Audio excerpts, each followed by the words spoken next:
Hello and welcome to Open Problems in Real-Time Rendering. I'm Angelo Pesce, I'm the Director of Rendering Engineering at Roblox. Before joining Roblox, I was mostly in the AAA console video game industry. I worked for companies like Electronic Arts, Capcom, Relic, Milestone, and my last stint in that industry was at Activision. I helped ship around a dozen different console titles during my career there. And I'm also one of the co-authors of the 4th edition of Real-Time Rendering. You can find me on Twitter. Sometimes I write about rendering related things on CodeSite, my blog. So let's jump into the presentation. And okay, I have to make a slight confession before we go to see the material. This is a presentation that I've actually been thinking of for quite a while. And I had something ready some years ago, and I was very inspired, of course, by the presentation that Johan Anderson did at SIGGRAPH in 2012, which then spawned its own Open Problems in Real-Time Rendering SIGGRAPH course that Aaron and Natasha organized. And so first instinct was to try to submit that presentation to the course, and it failed spectacularly. And so that led to some self-reflection. And what I figured is that, yeah, I'm not really that great at making presentations. And the reason why is that I always want to pack them with everything that is relevant to a given subject. And that's really not the best takeaway. So I am better at writing encyclopedias rather than being a presenter, right? But this is especially true, I think, for open problems. And the reason why is that I find that in our industry, even fundamental things, even things that we've been working on for literally decades, when you start peeling the layers and looking deeply into them, they're far from being solved. Here I make just a couple of examples. Say, pre-computed GI. We've been working with light maps since Quake, and of course, various bases to encode lighting information. We went to volumetric techniques and so on and so forth, right? There is a lot of, a plethora of papers and techniques, really. But can we really claim to have any solution, or even not a solution? You can argue, well, technologies will improve, so you will never reach a solution. But do we understand this landscape, the trade-off, the optimal balance between, say, spatial, angular resolution, memory, having accuracy over surfaces, having accuracy over volumetric space, right? And I also, for example, wrote 5 years ago now a couple of posts on another thing that it's such a commonplace technique that everybody uses, pre-convolved environment lighting. And the kind of issues that I wrote off back then, the errors that we still had when we employed these techniques, well, these are still true today. So when you start looking at pretty much everything in real-time rendering, there is so much to still do in terms of research and solution that needs to be solved, right? But then again, if you go through this approach, you're probably not going to make something very entertaining. So for this time, I decided, all right, so the original presentation that Johan started had 5 problems.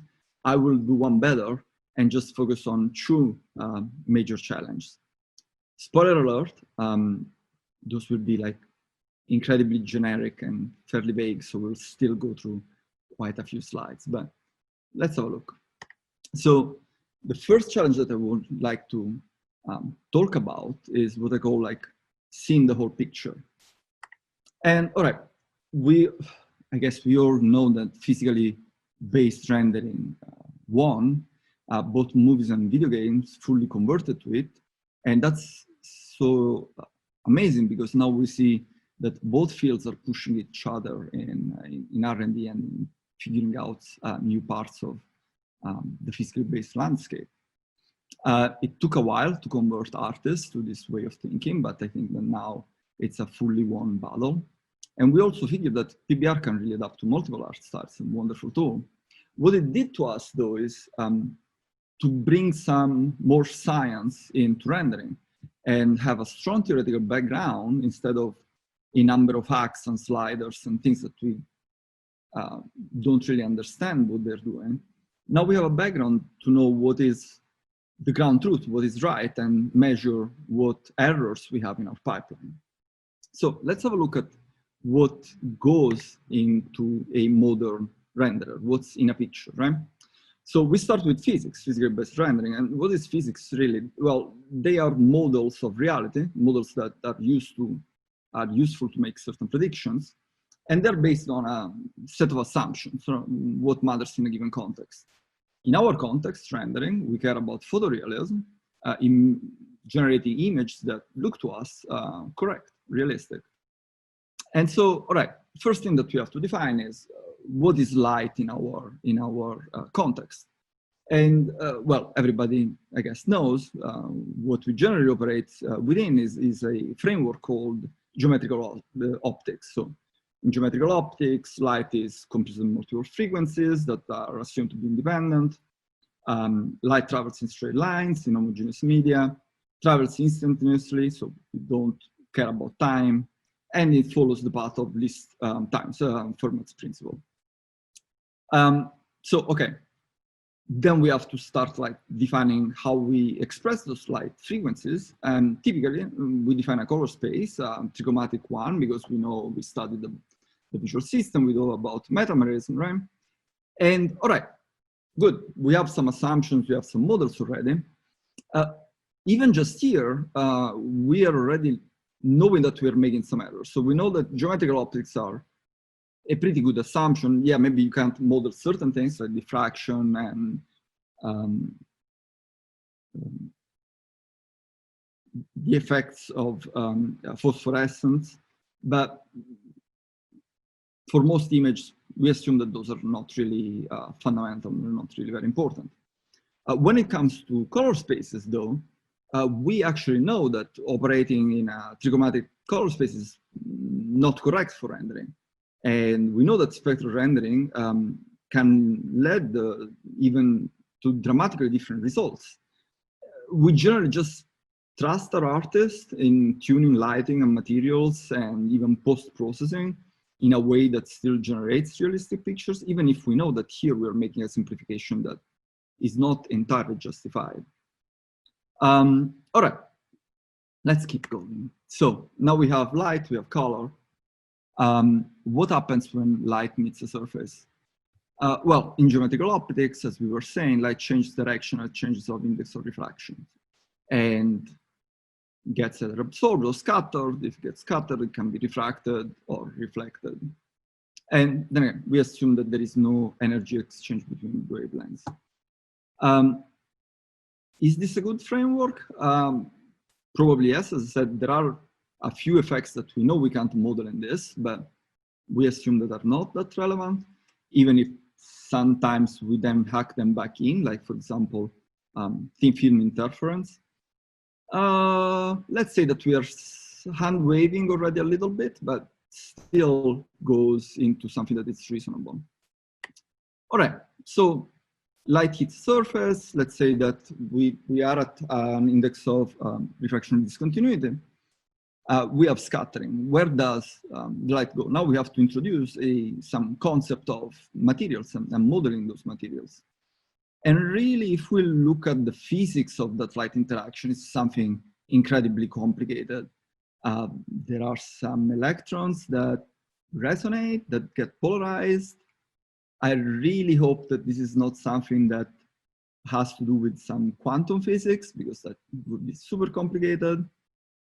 And eventually, somehow they scatter some energy back.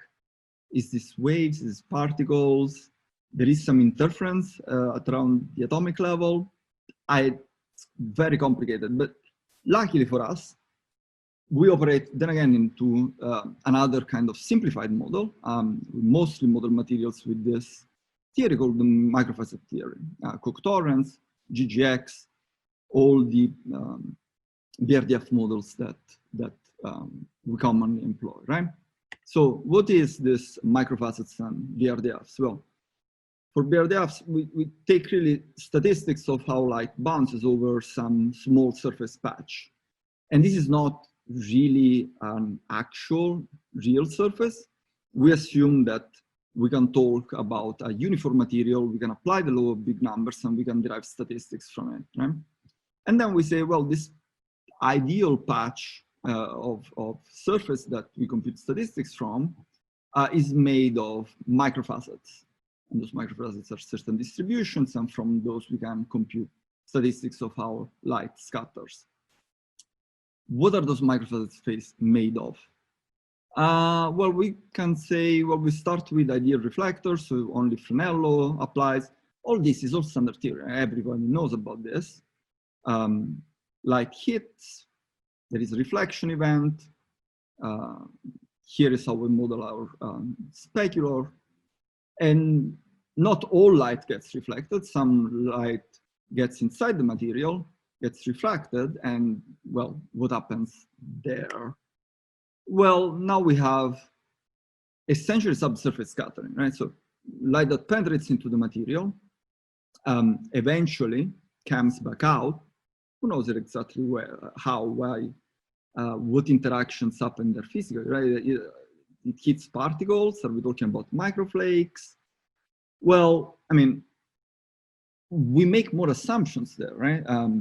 Microfacet-based diffuse models, say, or a NIR, simply swap those facets from ideal reflectors to ideal diffusers, following Lambert's law. And is that a reasonable assumption? At every step, we are making, and here it's not even approximations, right? We are just making models that clearly don't describe the whole picture, but we still assume that, yeah, they are useful for our needs. And this is all still the easy part, right?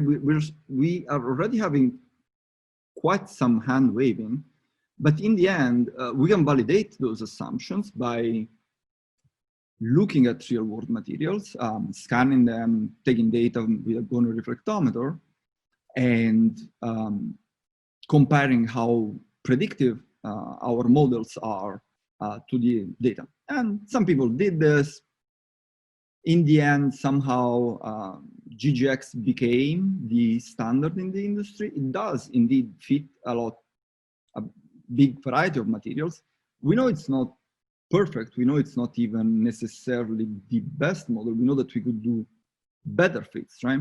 And now I'm kind of like joking, of course, and I'm making this not really accurate. If you want to get a much better presentation about BRDFs and the physics of light scattering, you should really go and check out Nadia Hoffman's presentations that he does almost every year at SIGGRAPH, mapping the state of the art of how this theory evolves and our understanding evolves of light scattering applied to computer graphics. The message here, though, is that we are chaining more and more assumptions, right? And we are not really, I mean, not even close to be done. Right now, we're still talking about physical models, BRDF or rendering equation. We may have heard of those concepts. We know that we can solve that with something like path tracing, right? But in real time, we don't do that. We cannot integrate the rendering equation by brute force. Instead, we have to find some closed form solutions to the integral of light scattering over surfaces.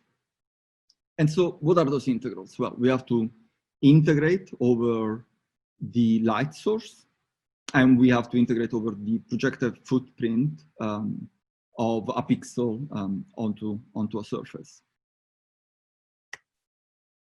And here is where things get really, really, really complicated, right? In this case, just adding kind of simplifying assumptions to derive mathematical models is not enough. we have to start employing further approximations. We cannot solve those integrals in closed form. So we start discarding a lot of things that we assume are not really that important. For example, we typically only consider normals to be varying over our projected footprint, and of course, then we consider the incoming cone or solid angle that the light is shining over our surface patch. And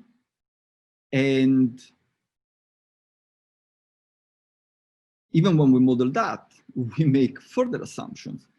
Typically, we assume that lights have very simple geometrical shapes. We typically assume that lights are emitting uniformly over their surface, both spatially, but also in the angular sense. So we assume that lights emit at each point of their surfaces effectively like a point light, equally in all directions. And even with all those assumptions, we still typically cannot solve integrals. So we then find further approximations to the BRDF, to the incoming radiance. And through those approximated formulas, then we solve integrals, right? This is how we arrive at the final local lighting formulas. So, all right, in practice, because we have to make those simplifying assumptions and because we have to impose extra approximations in order to solve our integrals, we end up with a bunch of different formulas based on exactly what material and what light. So we may have a different approximation for infinitesimal lights, one for environmental lighting. We typically use some pre-convoluted environment maps there. Then we may have like different formulas for each different area lights. Maybe for spheres, which are simpler, we can do something more accurate, or lines, capsules. We typically take like a representative point and then we consider them either as point or sphere lights. There are some formulas for polygonal lights, maybe polygonal lights that are textured. Each of these is really an adventure in its own in order to find a solution, and they are all kind of different by the end. And we typically even have separate approximation for specular, for diffuse, for subsurface, for transmittance, for all those phenomena that at their core are really one and the same.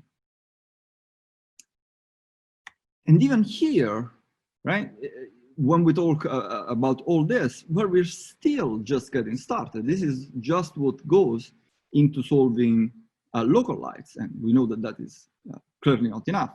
First of all, materials are not just one scattering event.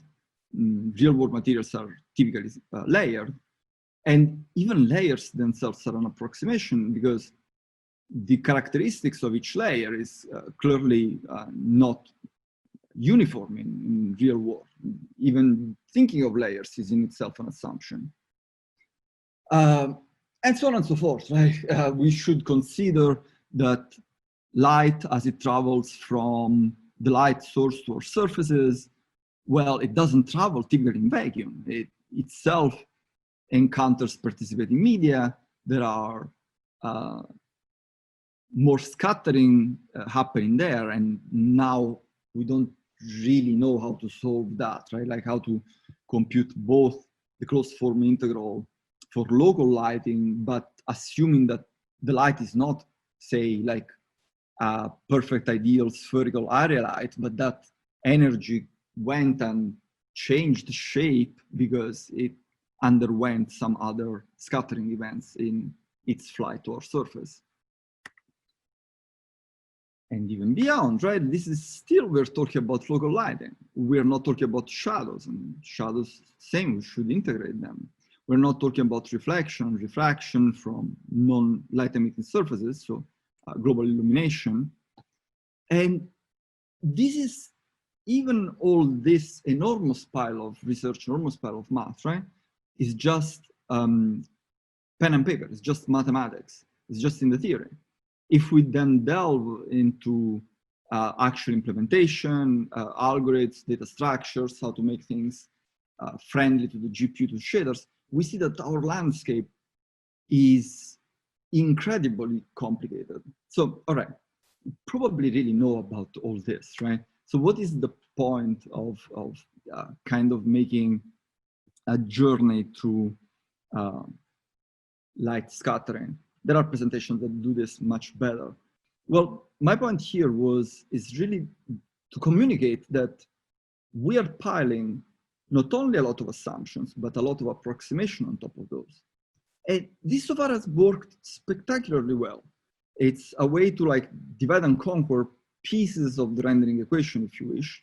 And if we do this really, really well, we don't do it just because there is some math that we know can be a little bit more accurate, but we do it because we keep and we make the actual image production, the actual art part into consideration.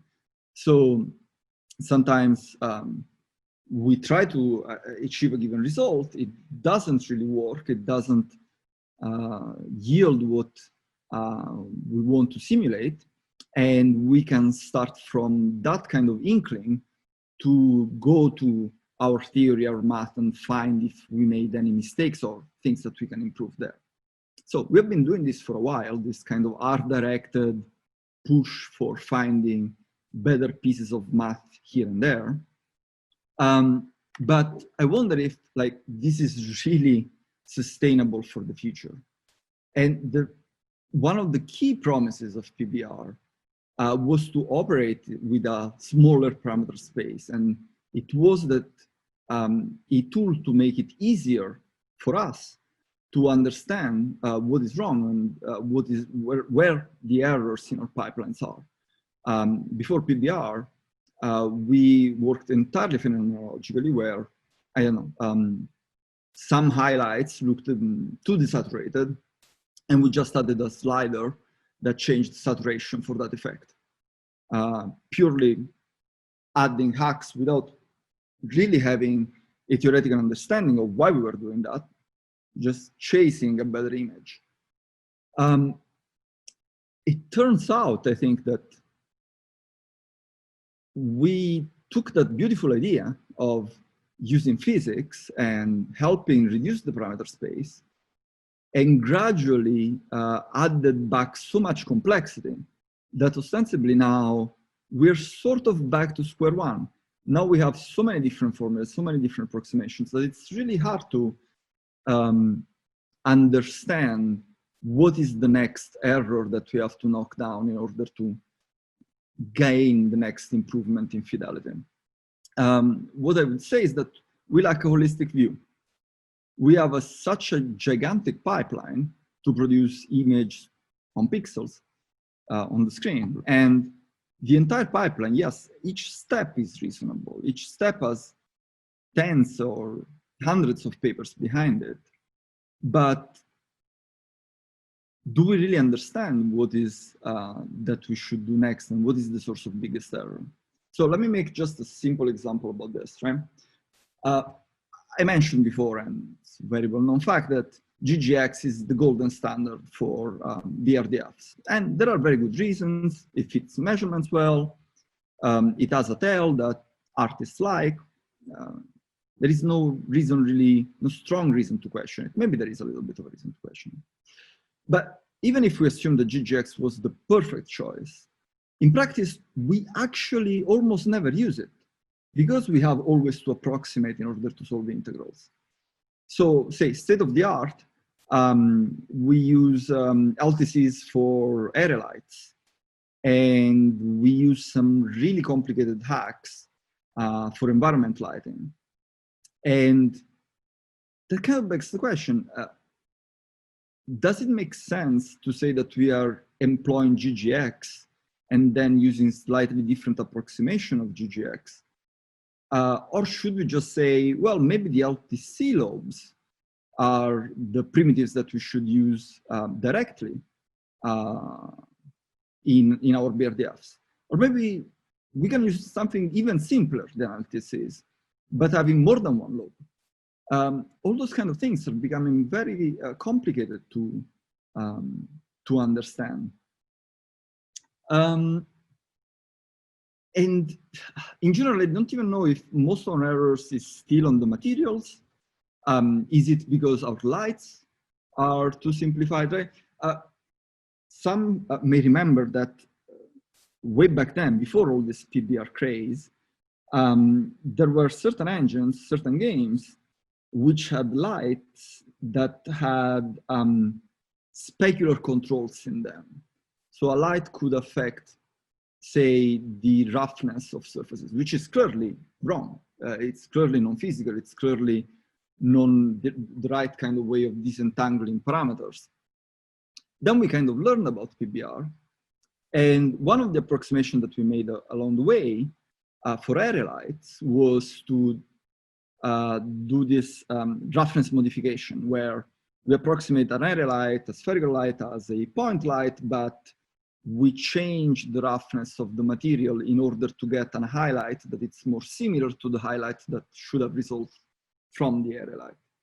So what I'm saying is, when we did this switch, we started noticing, oh, well, that parameter, yeah, it wasn't justified, but in a way, it was an empirical kind of hack that made sense. And then when we started doing the math correctly, ironically, one of the approximations did, in a more principled way, the same kind of reasoning, just not exposed to our test, made in a mathematically principled way. And are we doing the same today? Like, we are doing a lot of research on material models, but maybe material models are perfect, or they're not the source of biggest errors. Maybe it's in the approximations that we use when we model lights. Or maybe, as I was saying before, it's because we don't consider some other things that, like participating media, light scattering across the way, that also, in certain situations, definitely make a huge contribution to the final image. All right, so this is kind of a segue into what I think it's the second problem I want to talk about. And you will see that this is kind of a continuation on the same thing. So let's keep exploring what is behind the picture. So far, we have kind of talked about rendering equation, approximation, algorithms, all theoretical aspects of real-time rendering. But of course, that is not what ends up on screen. We have the theory, we have the algorithms, we have engine technologies, and then we have the art and production part of, if you wish, the equation, right? Images are mostly artistic product, really. Our influence in making better math and making faster engine, I would argue it's not even the predominant one. All right, now, before we delve even further, let me be clear. In the following, I would not, I'm not going to say that rendering is solved and our field, we are just good enough and we should purely focus on other aspects of the pipeline in the future. I actually believe that we have not even scratched the surface of how we can improve in our technology and our models. And I think that sometimes is maybe even a lack of imagination that doesn't allow to see the ocean of research that is still ahead of us.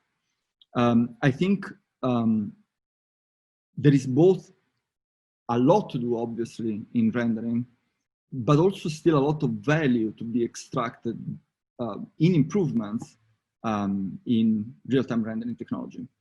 And the easiest argument to me is the following. When I look at a game on my screen, and then I go out and look through one of my windows, I can compare, and I can say, does the two things look the same? And clearly they do not. I can clearly see when I'm looking through a game through a screen and when I'm looking at outside world through a window. Now, that is the gap that we still have to fill, and it's a gigantic gap. And the value to me is, well, if I think of looking through a window, and if that was the game that I was playing, would that be much more immersive? Would that be a much more compelling experience? I would say yes. So I think that there is both still a lot to do, to be done, and there is a lot of value to be extracted if we manage to close that gap. But what I will argue is that you're not going to be Carmack anymore. And I think this is nobody's fault. I believe that even Carmack is not to be Carmack anymore. What I mean by this is that it's extremely unlikely that we can create code that today, due to its technology, due to its smarts, is going to make an entirely new video game genre, and arguably one of the most popular genres today.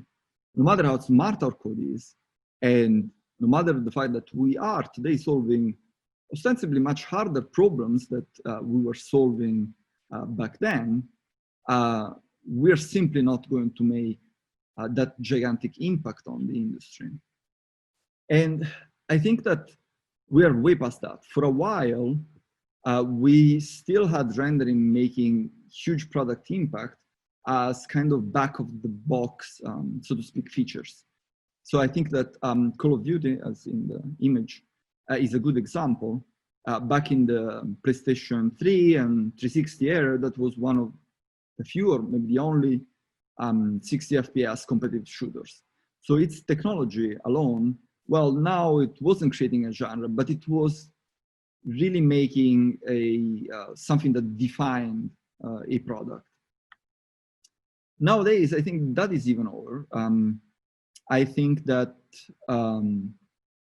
there may be some space for back-of-the-box technology that defines product in some pioneering fields, say VR and AR, for example. But I doubt that will be the case anymore for AAA console titles. I think that today, the impact of rendering features is not as clear in the end product. And you can grab off-the-shelf engines that offer incredible graphics. Running at 60 FPS is not a huge problem anymore. And so really, we have to look at content when we want to see something that makes a lot of difference between products. And I think this is really a very natural evolution of all technology. At the beginning, things are really just not possible. So technology is what enables new things to exist, and by itself, it creates products. Then you get to a stage where more people, more companies can do a given thing, and technology is what makes the difference between products. And at a given point, you get to a commoditized technology where everybody can do whatever, and great technology is really at the service of people using it. So I do believe that we are at this point. And I don't think that this really gives us an easier landscape, that things are simpler because we are here. This just means that people and productions are overwhelmingly important when we look at, well, open problems in real-time rendering. The problem with that is that understanding people is much harder than just understanding math and equations. And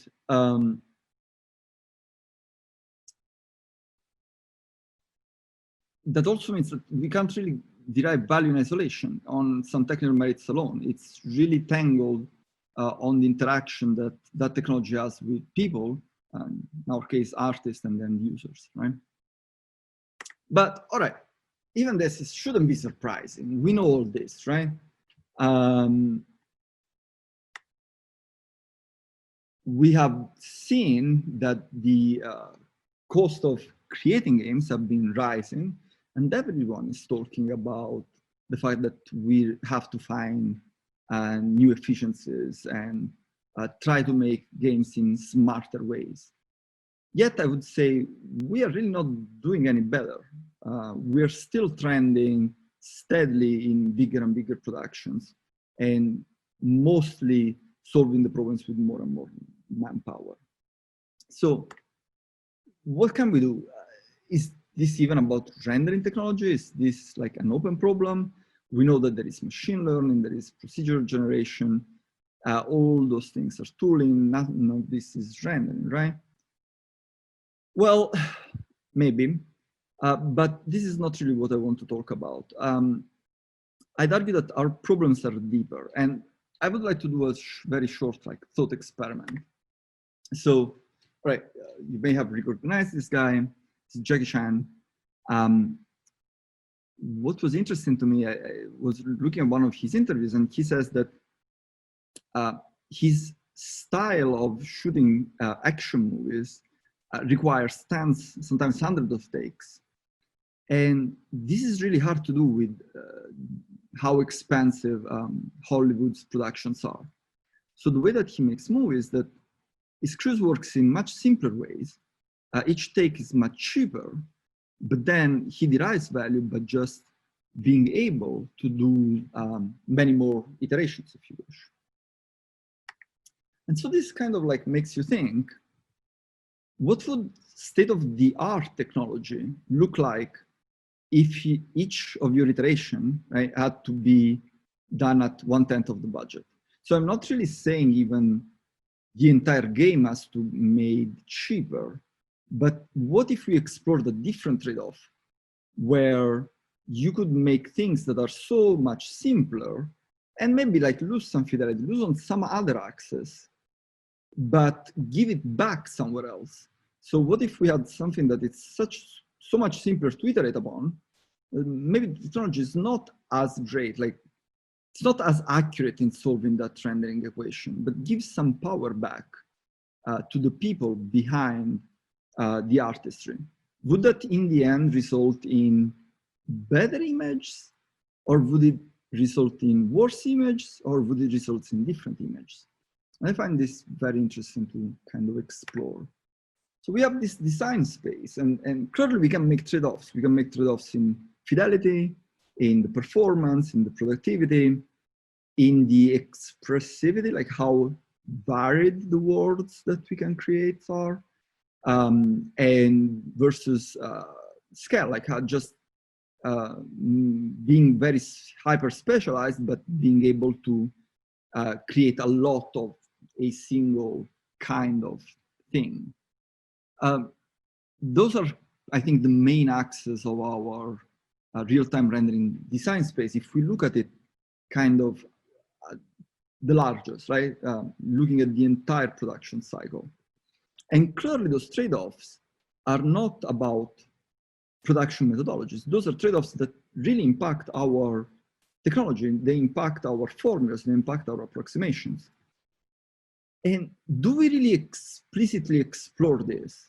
Not just trying to push one single axis forward while maintaining the rest intact, but explicitly thinking what would happen if, say, we made the conscious decision of dropping one axis to favor another one. And this is interesting to me because I think that we have lots of examples in other fields of exploring those trade-offs. And some of the examples are very close to home here. Like, if we think about computer programming, we moved from writing things in assembly to C, C++, and higher and higher level scripting. And we don't even look back, right? And clearly we can still write more efficient code if we wrote it all in assembly, but we don't do it anymore. And it's not because of laziness, but because essentially if we went back to writing an entire engine assembly, the end result would be worse and most likely even have worse performance, ironically, even if each instruction would be faster, each routine may be faster. Because we are at points where we have to take on so much complexity that we wouldn't even have time to explore different solutions, right? It would really be a losing proposition. So in programming, we did this move about knowing that caring about low-level details over higher-level concerns was not the right trade-off. And we know that going to the higher level, it's not just good because it keeps our sanity, but it is in all aspects better to the end product. I don't feel that we do the same kind of reasoning when it comes to rendering. Would there be other trade-offs where we don't actually leave anything on the table in terms of the end product, in terms of the final image quality, but we juggle things around in order to find a new, if you wish, maxima of our landscape where we actually have even better image quality through different trade-offs. And then again, this is something that we feel like very rarely talk about, even in research. Tim Sweeney, very interestingly, wrote this about programming language, I think almost a decade ago now. And this is the quote there: "We'll gladly sacrifice 10% of our performance for 10% higher productivity." And also for engine design, and this is a tweet that I find fascinating, where he says, well, one could simplify and say that the appropriateness of the trade-offs between runtime performance and developer productivity have determined the outcome of every engine war over every scale of project. And no engine has ever fundamentally pivoted on this trade-off. So sometimes we do talk about those things, but it's extremely rare. All right, so could we chase a better maximum by reworking those trade-offs? We do have, in truthfulness, some examples. The move to PBR, we already mentioned that, may be seen as trading certain degrees amount of control and degrees of freedom on the art side. And even more so when we moved from explicit parameters to just having palettes of primitive materials and layering them. So we even further restricted the parameter space there. We did similar trade-offs of like control versus productivity. I think that many games nowadays don't ever allow to hand out LODs, but they always automatically generate it, which is a very smart decision because it means that you can change the performance of an entire level by just tuning a slider and regenerating LODs. And yeah, there were like some attempts at, say, like unified global illumination, together with unified volumetrics in the equation that can be seen sort of as exploring that landscape. But fundamentally, really, I don't even know if those examples are really about explicitly doing trade-offs there. I would say that if we look at video games in the past few decades, we are still largely working with the same concepts from the very early 3D games. We have triangle meshes, we have UV maps, typically done by hand, some sort of pre-computed GI, some LODs, and a lot of time taken to cater to very technical aspect of our runtimes, instancing versus merging objects, creating charts, all those things. Really didn't change. Mentioned, yes, we moved to PBR, we moved somewhat toward photogrammetry. We maybe sometimes have shader graphs, but the primitive is fundamentally the same. Is this the right level of abstraction? Are we leaving performance or quality on the floor because we're burning too much of our people, our content creators' time, instead of shifting their task to caring about more higher level concept?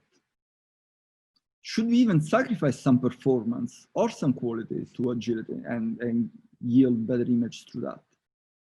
I'm not sure, but I think that this is a really good question to think about. And also, another kind of axis of inspiration is looking at movies. We can kind of see sometimes the future of real-time graphics by studying the history and the evolution of movies. And I feel that there, the change has been much more dramatic in terms of production methodologies and in terms of the fundamental primitives employed. I went from solids to CSGs, to splines, NURBS, to subdivision surfaces, to nowadays sculpts and photogrammetry. I mean, like quite a few big shifts. And if you study the pipeline of movie production, I feel that it evolved much faster than the pipeline of real-time rendering. I believe that in part that is because real-time rendering is a lot concerned about also, of course, like it's tied with writing the engines. And so the engines carrying a lot of legacy, they're not really easy to steer. So changing pipelines, changing primitives is for us a little bit harder. But all right, so should we explore higher level concept? Should we try to decouple artistic concepts from technologies? Should we have scenes that are not made by objects, LODs, and instances? Should we be able to directly paint colors instead of having vertex paintings, textures, UVs, charts for very technical concepts? Should we just have lights instead of having to care about light map resolution and specifying parameters, specifying probes in space? How much of all of this can be removed from artist control, even sacrificing something, but getting back quality because we don't need to waste so much time on technical aspects. And really this is, control versus automation. So not everything really has to be hand-authored. Everything does have to be predictable and understandable. This is something that a lot of research and tooling fails to understand. But I think that we could live in a world with much higher level primitives and much fewer degrees of freedom. So it's interesting because sometimes we think that degrees of freedoms are somewhat inherently positive.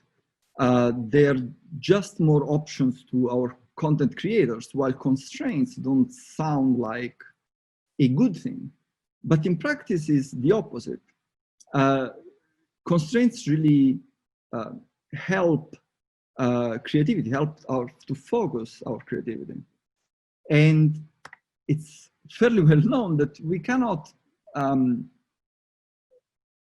take care of too many concepts all at once. Our human ability of comprehending things and taking care of things is limited. And so what happens is that when we have too much freedom, in theory, we could do amazing things. But if you ever looked at any video game levels, you will see that a lot of things are just not right. They were okay enough to ship, but they're definitely so far off to what would be optimal, even if you had all the controls to make it so. So I'll make a couple of examples here, but they're just, then again, a couple of examples. One, I think it's things like scene layout, right? So artists today spend a lot of time optimizing geometry, understanding when to split objects or join them together. This has repercussions with culling, with the amount of memory used, with the amount of draws that we do, instancing LODs, if you use vertex or using texture attributes. And okay, so we did have, truthfulness, some experiments with saying, okay, we don't want to expose all those technical details. What if our 3D scenes were just a raw polysoups, and then we can generate rendering primitives or have rendering algorithms that just can cope with completely unstructured bunch of triangles making a scene. This is similar on the coloring side to what was the attempt of using megatextures, completely freeing artists of painting anywhere on the scene.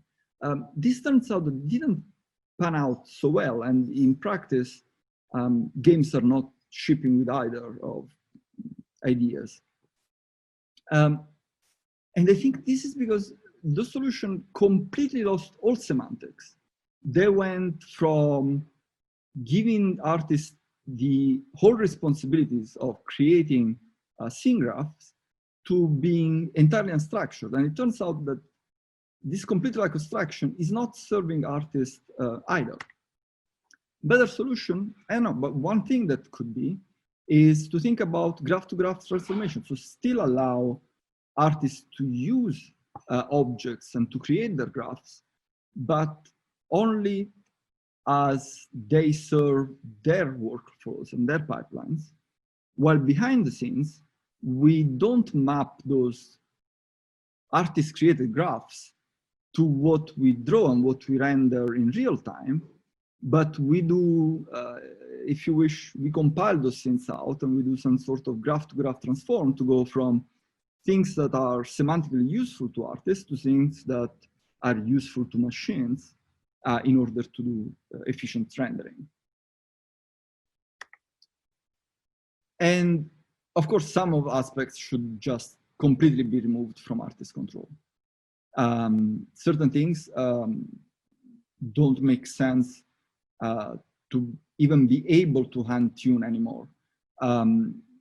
Then again, in theory, with hand tuning, you could be better, but in practice, we are already at the threshold with many technical tasks where automation, even if it can't be as good as the best human-made thing, in practice, it results much better just because of iteration times involved.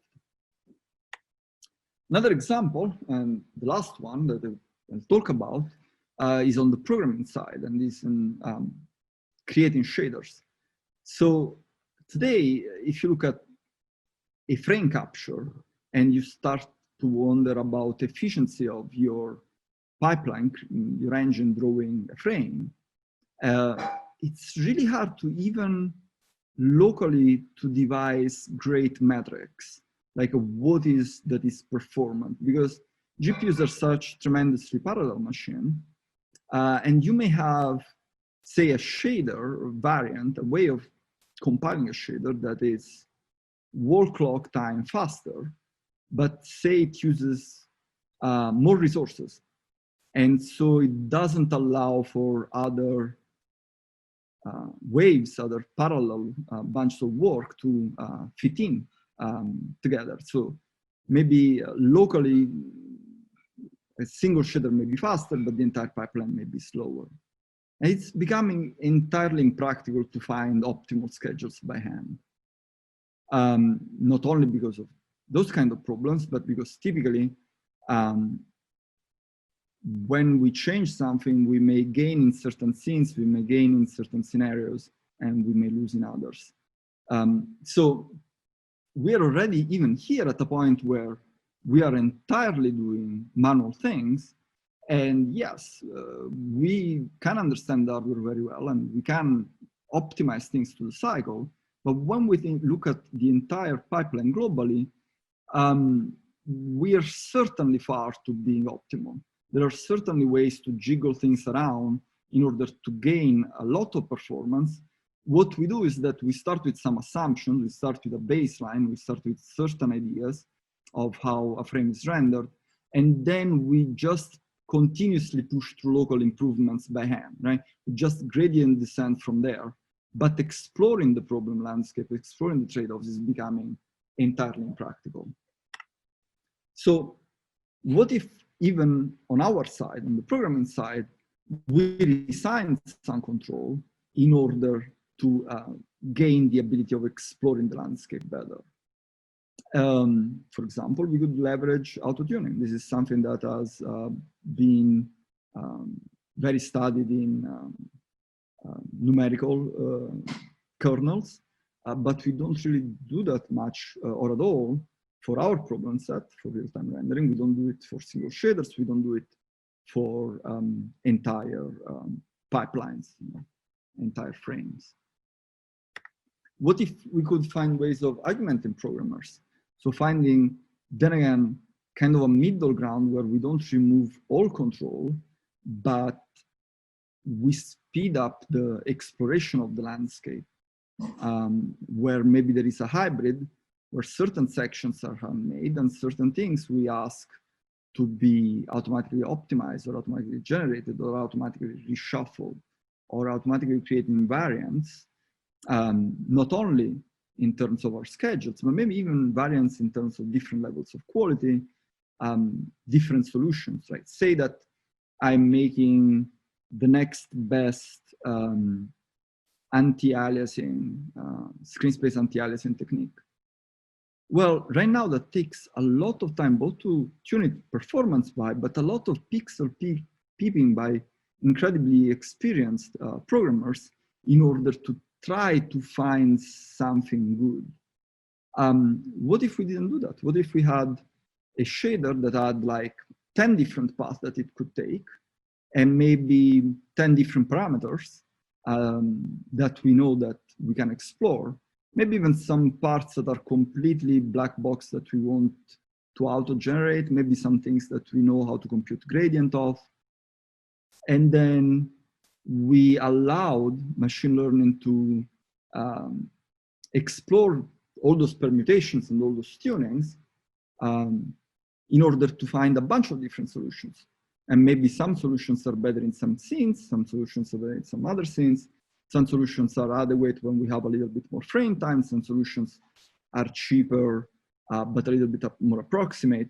Right now, it takes so much time to just find one technique and one implementation that it would be crazy to ask to find 10 or 20 optimal ones and then just shift them based on content and based on the situation. All right, and I'll stop here with the examples because otherwise I'll go back to making way too many sections and talk about way too many things. I want to just like do a final recap of what are the kind of conclusions or what I wanted to present in this. I think the overarching theme here is that we need to focus on a much more holistic view of rendering. We, both on the theoretical side and the implementation side and the pipeline side, kept working in this kind of iterative gradient descent.